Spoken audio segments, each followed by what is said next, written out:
Assalamualaikum warahmatullahi wabarakatuh. Perkuliahan di semester ini adalah ada mata kuliah, nama mata kuliahnya adalah manajemen keuangan. Jadi nanti setelah manajemen keuangan ini sebetulnya adalah memiliki mata kuliah yang memiliki prasyarat harus mengikuti dulu mata kuliah akuntansi dasar.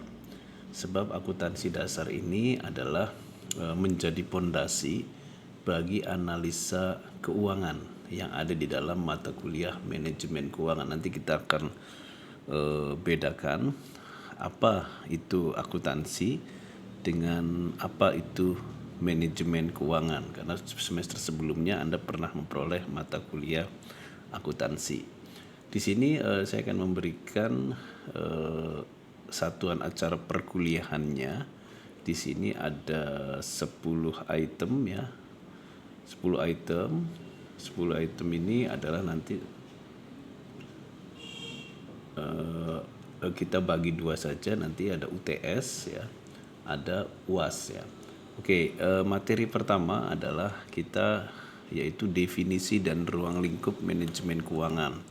Nanti kita bisa membedakan apa itu akuntansi dengan manajemen keuangan dan definisi daripada manajemen keuangan.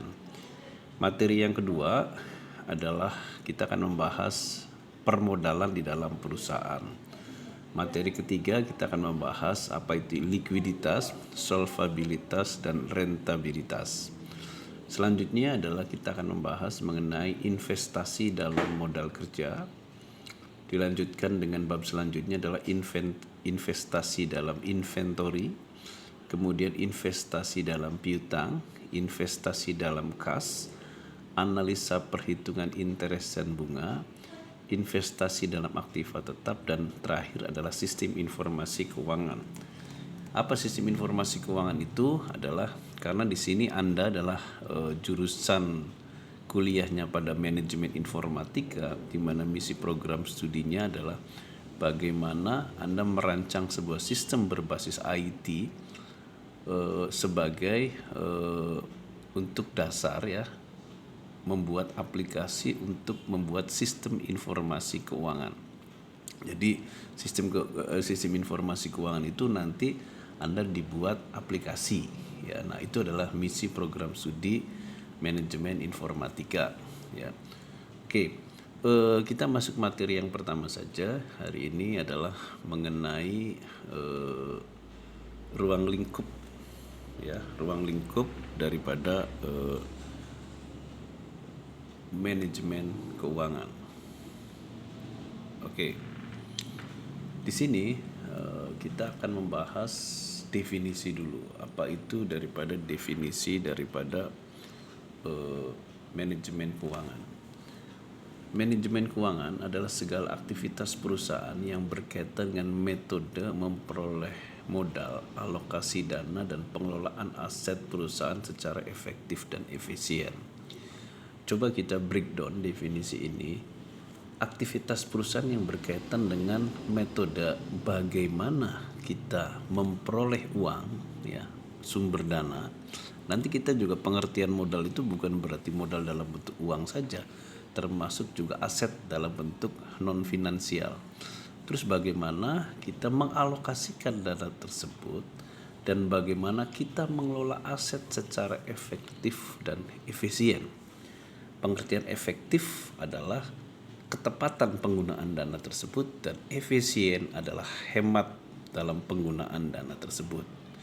Jadi pada akhirnya tujuan manajemen keuangan adalah untuk memaksimalkan nilai baik itu aset maupun finansial yang dimiliki perusahaan atau memberikan nilai tambah bagi aset perusahaan. Itu adalah tujuan daripada manajemen keuangan.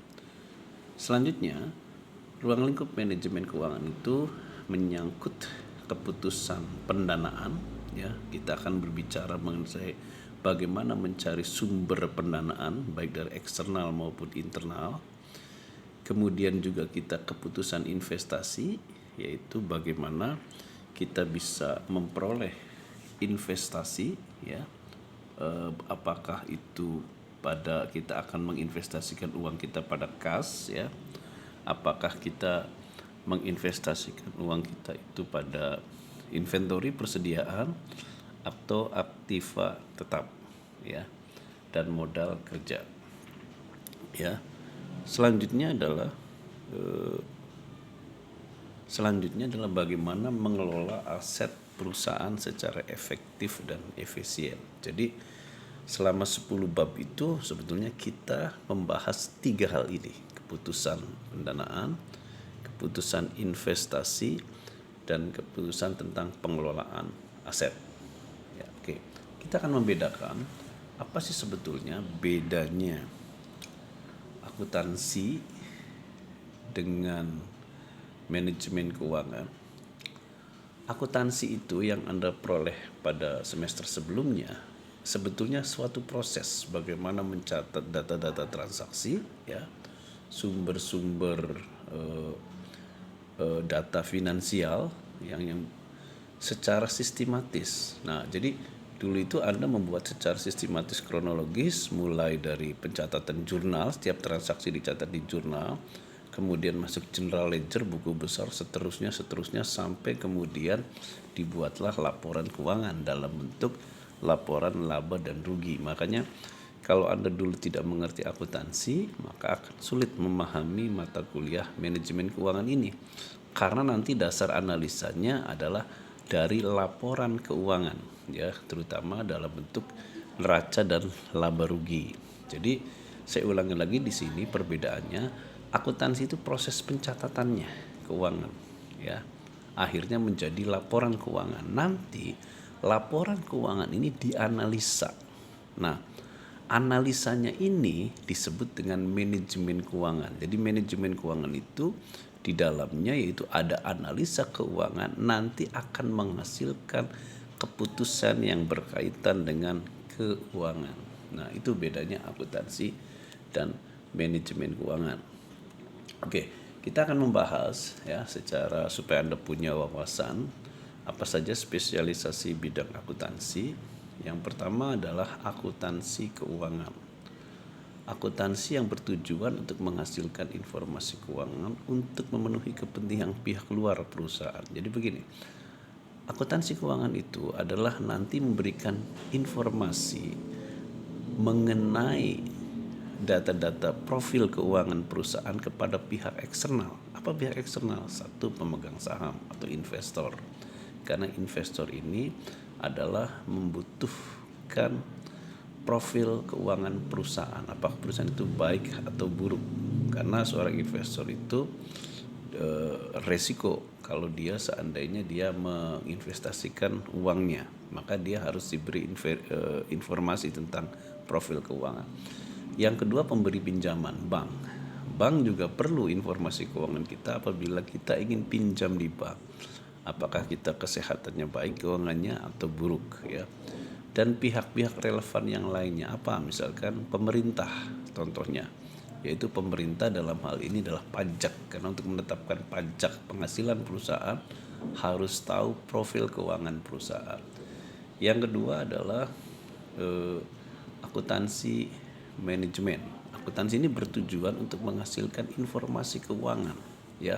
Kalau tadi eksternal, ini adalah internal, seperti manajer butuh kan, dirut, kemudian CEO. CEO itu sebetulnya Chief Executive Officer, ya, sama seperti dirut dan jajaran direktur lainnya. Dia butuh untuk pengambilan keputusan. Yang ketiga, sistem akuntansi accounting. Sistem akuntansi dengan kondisi perusahaan untuk melindungi dan mengembangkan keuangan perusahaan, ya, ini namanya sistem akuntansi. Kemudian perusahaan juga perlu diperiksa, diaudit. Nah, diaudit untuk memeriksa apakah terjadi penyimpangan atau terjadi hal-hal yang tidak sesuai dengan yang diharapkan. Nanti itu namanya pemeriksaan akuntansi atau orangnya namanya auditor. Untuk memeriksa laporan keuangan disajikan apakah sesuai dengan prinsip akuntansi. Tujuannya apa? Untuk mengevaluasi dan melakukan koreksi apabila terjadi kesalahan. Biasanya bisa dilakukan oleh akuntan internal perusahaan atau akuntan publik atau BPK kalau Badan Pemeriksa Keuangan Negara kalau seandainya perusahaan itu menerima bantuan dari pemerintah karena itu menggunakan uang rakyat kan ya. Yang kelima, akuntansi biaya. Ini adalah bagaimana mencatat akuntansi dalam industri yang ada proses produksinya. Itu mencatat mulai dari barang mentah, barang setengah jadi sampai barang jadi. Itu adalah akuntansi biaya. Yang keenam, akuntansi pajak. Nah, akuntansi pajak itu adalah tujuannya adalah untuk menghitung seberapa besar si perusahaan itu harus membayar pajak. Nanti akan dibuat laporan pajak perusahaan. Dan selanjutnya adalah akuntansi anggaran ya, atau disebut dengan budgetary accounting. Jadi ini adalah membandingkan antara anggaran yang sudah dibuat dengan realisasi biaya yang akan terjadi. Nah, kita nanti minggu selanjutnya kita akan membahas mengenai aspek modal dalam perusahaan ya. Jadi di dalam perusahaan itu modal itu ada dua, ada modal eksternal, ada modal internal. Modal eksternal itu modal dari luar perusahaan diperoleh dari investor yang masuk menanamkan saham ke kita, atau bisa jadi adalah orang yang meminjamkan atau badan yang meminjamkan uang ke kita, berarti kita punya hutang ya. Baik hutang di bank maupun pada perusahaan lain atau pihak lain, itu modal eksternal. Modal internal itu apa? Yaitu modal ketika perusahaan memperoleh keuntungan. Keuntungan itu tidak dibagi untuk para pemegang saham atau pemilik, tapi dimasukkan lagi di dalam modal perusahaan. Itu namanya laba ditahan. Kemudian penyusutan. Mungkin dalam pelajaran akuntansi Anda memperoleh mata kuliah penyusutan, bukan mata kuliah, maksudnya materi dalam mata kuliah akuntansi ada penyusutan atau depresiasi. Itu adalah bagaimana perusahaan dia mengakumulasikan dana-dana aktiva tetap ya, yang seharusnya sudah tidak terpakai lagi, tapi dia harus membeli aktiva baru sehingga dia harus mencadangkan dananya untuk membeli aktiva baru tersebut. Nah, mungkin itu saja dalam pertemuan introduction ya manajemen keuangan hari ini.